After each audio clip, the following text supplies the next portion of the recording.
नमस्ते.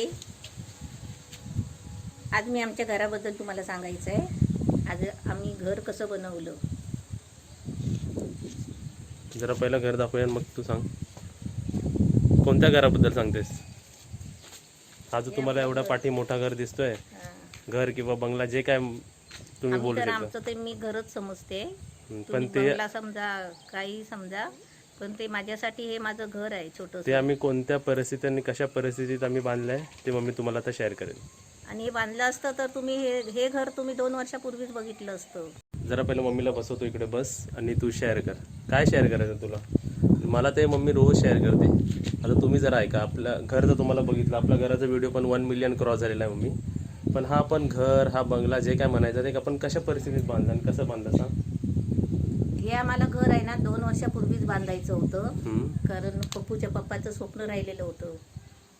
म्हणून म्हटलं त्यांना 2 वर्ष व्हायच्या आधी हे आम्हाला घर पुरं करायचं होतं. पण ते आमची तेवढी परिस्थिती नाही होती आणि तेवढा पप्पू कमवत पण नाही होता. म्हणून आम्ही काय केलं, म्हणजे समजा तुमच्यासारख्या माणसाची आम्ही हेल्प मागितली.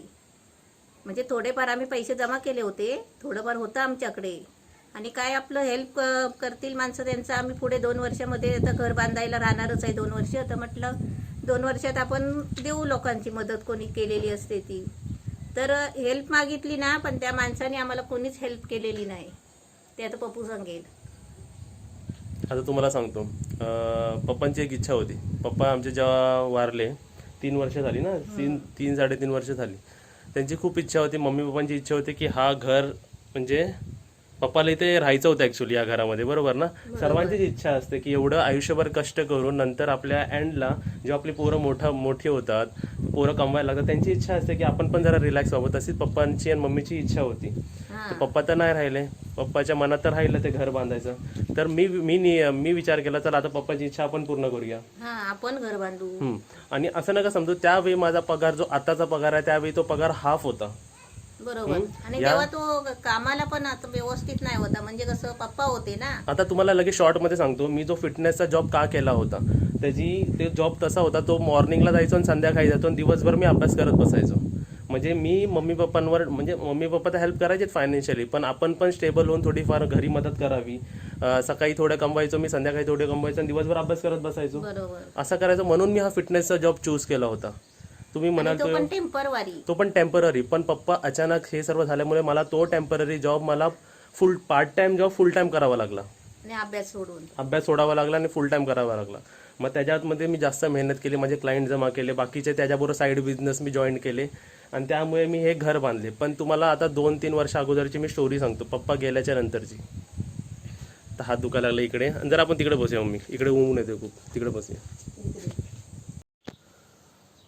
आता 2 वर्ष अगोदरची स्टोरी म्हणजे तुम्हाला सांगतो, पप्पा गेल्यावर नंतर टोटल रिस्पॉन्सिबिलिटी आपल्यावर पडली मम्मी, बरोबर ना. तर मम्मी काय विचार केला, मम्मीने बघा किती चांगल्या मनाने विचार केला की आपण 2 वर्ष, मी बोललो हे जर माझ्यावरती टोटल डिपेंड राहिलं ना मम्मी, जर पैसे जमा करायचे आपल्यावरती, तर आपल्याला 2-3 वर्ष लागू शकतात पुढे हे घर बांधण्यासाठी. हां, तर आम्ही बोललो असं न करता आपण आपल्या नातेवाईकांकडून आणि जे ओळखीचे त्यांच्याकडून आपण मदत मागावी. आणि तुम्हाला खरं सांगतो, आमच्या नातेवाईकांकडून आम्ही मदत मागितली, सर्वांकडून, नातेवाईक माणसांकडूनच नाही, आणि जेवढे ओळखीचे होते ना, ओळखीचे किंवा सर्वांकडे आम्ही मदत मागितली. आणि तुम्हाला सरळ सांगतो, त्यांचा उत्तर नाही आला. खूप वाईट वाटलं, म्हणजे खूप वाईट वाटलं. त्याचा पप्पा नाही तर तो धड कामाला नसणार, तो पैसे आमचे देणार कुठून, हेच त्यांना वाटलं, आणि त्यांनी आम्हाला मदत नाही केली. आणि ज्यांच्याकडून पण मी मागितलं, ते कोणीही असो, ज्यांच्याकडे पण मी मागितली, त्यांचं मी ऑब्झर्व केलं होतं की त्यांच्याकडे आमच्यापेक्षा जास्त आहे, ते आमच्यापेक्षा जास्त कमवतात आहेत.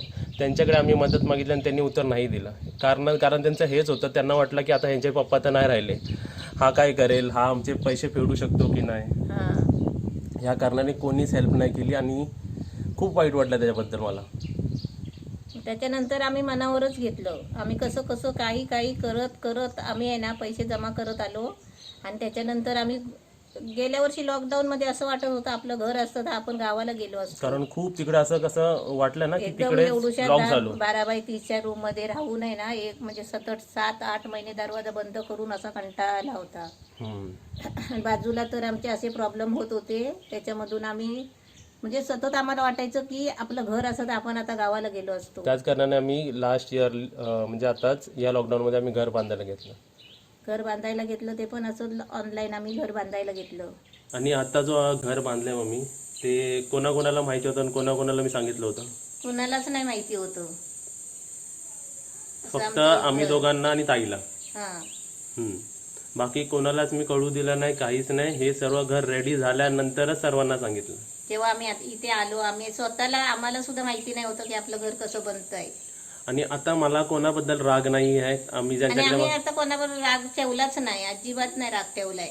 नाही, कोणाबद्दलच म्हणजे राग होतं नाही. ते चांगल्यासाठी होतं. म्हणजे असं चांगलं वाटतंय आता की आपल्या डोक्यावर कोणाचं कर्ज नाही. आणि हे जेवढं टोटल घर बांधलंय ते आम्ही आमच्या मेहनतीने बांधलंय. मेहनतीने बांधलंय. कोणाचाच लोन नाही, कोणाचाच कर्ज नाही. पप्पूनी माझ्या खूप मेहनत घेतली.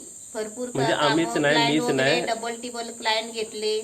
मीच नाही तर मम्मीनी पण सर्वांनी आम्ही सर्व खूप मेहनत घेतली आहे. घर खूप जमा केले पैसे, त्यानंतर आम्हाला आमचा हा ड्रीम हाऊस झालेला आहे.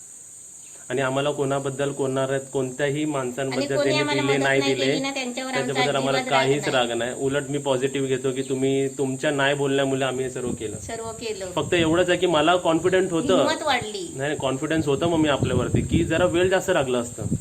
की जे तुम्ही आता 3 वर्षानंतर जे बघता पप्पाच्या नंतर, ते ऍक्च्युली मी पप्पाच्या दुसऱ्या वर्षी बांधलं असतं ते. पण ठीक आहे, नाही मदत केली. तुम्हाला अजून एक सांगायचं, परत तुम्ही बोलायला अँगल चेंज करतो, हात दुखतानाच वरती करून. तुम्हाला सांगतो, आम्ही ज्यांच्याकडे मदत मागितली बघा किंवा काही केलं, ॲक्च्युली तुम्हाला सांगायचं माझ्या आई वडिलांनी, माझ्या मम्मी पप्पांनी खूप मदत केली आहे सर्वांना. तर जेवढी मदत आम्ही मागितली होती ना, ते आम्ही मदत का करत आलो, कधीतरी आपली परिस्थिती बदलेल, काहीतरी आपल्यावर मोठं संकट येईल आणि आपल्याला कोणीतरी मदत करेल या आशेने आम्ही सर्वांना मदत करत आलो होतो. पण ते आता असं झालंय की कुणाला मदत नाही करावी तेच बरं आहे. नाही असं नाही, करायची मदत. पण जर तुम्हाला जमलं किंवा कोणाला जमलं तर थोडी मदत नातेवाईकांनी पण करायची असते. हे माणसाने ठरवायचं असतं. आणि प्रत्येकाने ठरवायचं कोणाला मदत करायची. मदत मागितली त्या माणसांना पण आम्ही मदत केली आहे की नाही मम्मी? केली आहे मदत आम्ही सर्वांना. पण अशा परिस्थितीमध्ये जेव्हा पप्पूचे पप्पा गेले ना, तेव्हा आम्हाला कोणी सुद्धा मदत नाही केली. मदत तर सोडा, पण कोणी एक फोन करून सुद्धा कोणी आमची चौकशी नाही केली की आम्ही कशी आहोत म्हणून. असं थोडंफार विचारलं सुद्धा नाही.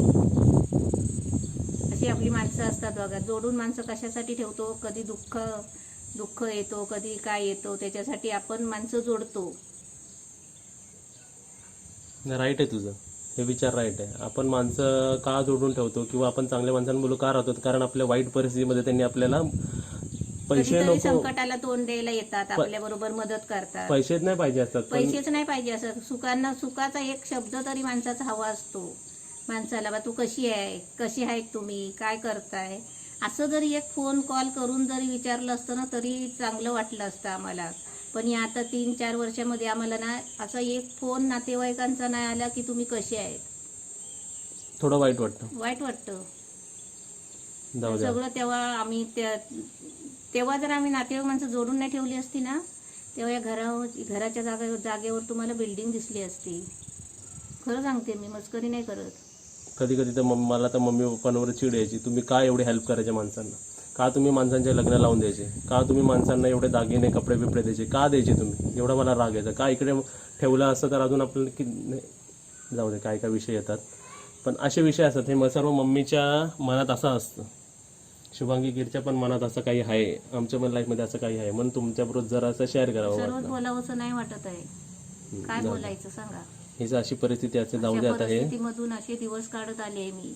आणि आता मला या 4 वर्षामध्ये कोण म्हणतात नाही, माणसाला कुत्रा पण विचारत नाही, पण आम्ही करून सुद्धा आम्हाला कोण विचारत नाही. एखादा माणूस म्हणतो ना, बरं झालं मेला तो, जाऊ दे तो तसाच होता. पण इथे आमच्याकडे असा विषय नाही नसतो कोणाच्या मनामध्ये, किती बिचारा चांगला होता तो माणूस. पण हा चांगला होता हे माणूस असं म्हणतात ना गेल्यानंतर. पण तेच माणसाने आहे ना, ते असताना माणसाने बोलला पाहिजे. तो माणूस असताना, तू बाबा किती माझ्यासाठी केलंयस, असं जर त्या माणसाच्या समोर बोलला तर त्या माणसाला किती बरं वाटलं असतं. मेल्याच्या नंतर तुम्ही कावळ्याला ते घालायला येतात जेवण, ते जर जिवंत असताना जेवण घाला जरा त्या प्रत्यक्ष त्या माणसाला, जरा छान वाटेल. असे विषय खूप आहेत. तुम्ही अशी स्टोरी माझी जे काय वाटेल ते आम्ही असं एवढे 5 वर्षामध्ये माझ्याशी ना भरपूर अशा स्टोऱ्या घडल्या आहेत. पण मी तुम्हाला दाखवत नाही होती. मी माझं काम करत होते, कारण मला ते बोललेले होते की तू जे काय करतेस ते करत राहा. त्याच्यामुळे माझी तब्येत सुधरत गेली. मी खरी त्यांच्या आधी मी खूप आजारी असायची त्यांच्यासमोर, ते माझी सेवा करायचे. पण असं आता असं उलटं झालं आहे की त्यांनी मला ताकद दिली आहे आणि हे सगळं करायला जे सांगितलं आहे, शब्द टाकलाय ना माझ्यावर, त्यांनी मला ताकद आली. हाय तशीच राहा, चांगली राहा, हे शब्द त्यांचे माझ्या कानात घुमतायत आणि मी आता चांगली आहे. ते मनात आहे ते कोणाला सांगायचं. म्हणून आम्हाला असं वाटलं की तुमच्याबरोबर शेअर करावं. हा व्हिडिओ मी इथे संपवतो आणि आता 4 वाजता तुम्ही आपल्या रेसिपी ब्लॉग ते नक्कीच पहा. नक्कीच बघा 4 वाजता तुमचा व्हिडिओ हक्काचा.